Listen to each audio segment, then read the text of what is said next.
Hello. Thanks to people who've been subscribing and watching, and it seems that a few people enjoyed the last video where we're featuring our dog Eddie and his views on the car. Obviously, a very serious business, and he's got more to say about that at the end of this.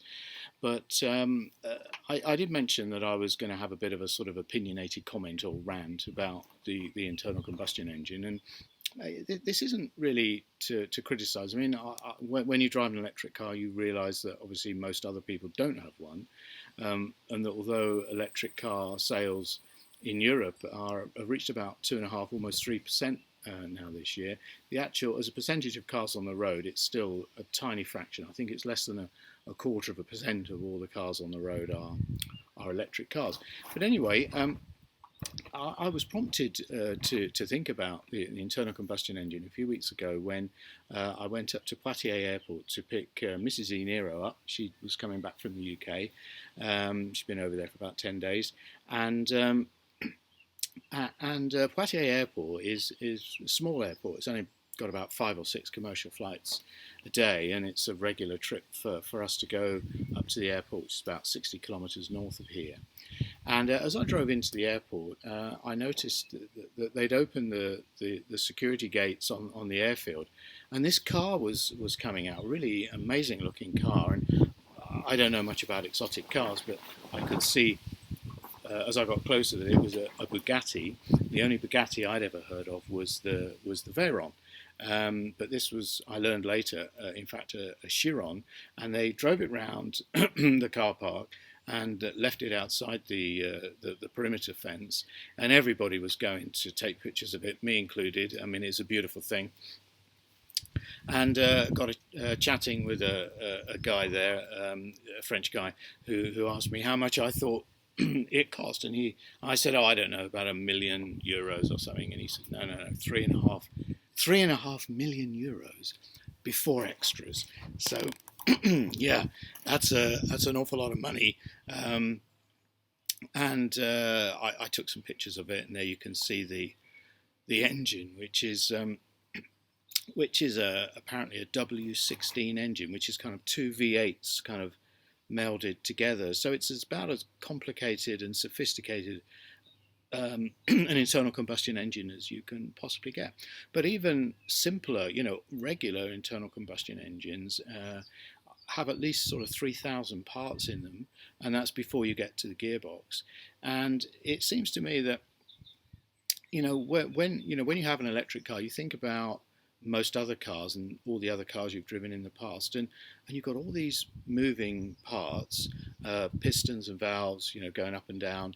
None of them going in the direction you actually want the car to go. You need a gearbox for that, and there's all this sort of violence of petrol and air exploding, and you need a starter motor and all this kind of complication and sophistication, and it just gets me back to some thoughts I had last year.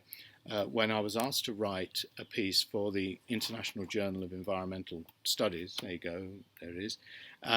Just so happens that the editor of this thing lives not far from here, and I bumped into him at somebody's 25th wedding anniversary or something, and I said I was interested in electric vehicles, and I did some research for a company on new technology. So he asked me to write this, and I had some ideas, and it was a learning process for me. And it was published last year, and it's called Ockham's Electric Razor, the Ascendancy of the Electric Motor as a Replacement for the Internal Combustion Engine. So if anybody wants a copy, not of this whole thing, but of just the piece I wrote, then you're welcome to it. And so I'm kind of obviously an EV evangelist, I suppose, have been for a long time, and I finally put that into practice 3 months ago by buying the Niro. But anyway, this getting back to this Chiron, it's an incredible looking thing, saying 0 to 60, 2.4 seconds, 1,400 and something horsepower. And you think, well, okay, but I mean, what's its range, for example? Well, it does between 11 and 14 miles per gallon, depending on how it's driven. and it has a 22-gallon tank. So that means it's got a lot less range than the e-Niro and a lot less range than the Tesla Roadster that's coming out later this year, and will be $250,000. That's all. So you would be able to get 15 or 16 Tesla Roadsters for the price of the Bugatti Chiron. You will go from 0 to 60 in 1.9 seconds, so even faster. I mean, this is all ridiculous stuff because most people will never drive these kind of cars. Just a few of the elite billionaires or whatever. But it is kind of interesting that whether you're talking about a lawnmower, a skateboard, electric skateboard, a bicycle, a regular city car, the kind of car we've got, and all the way up to these exotic supercars, an electric motor does it better. And the Tesla Roadster will apparently have 3 electric motors, 1 in the front, 2 in the back. It will have a range of like 500 to 600 miles, so goodness knows what size battery it's going to have. But it just I think it will make things like the Bugatti Chiron in maybe 10, maybe 20 years' time look like interesting curiosities with all that complexity, where you can just, move along much more efficiently and simply with an electric motor. Anyway, that's me rant. Eddie's got a few more things to say, which I hope you will find amusing.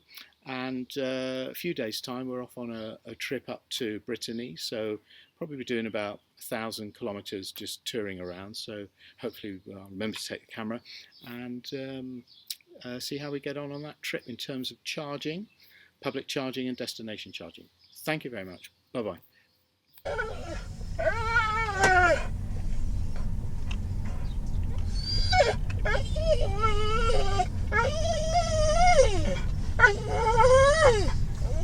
Well, clearly Eddie is very impressed with the new car. Not that new anymore. We've had it 3 months today, actually. 3 months. Oh, yeah.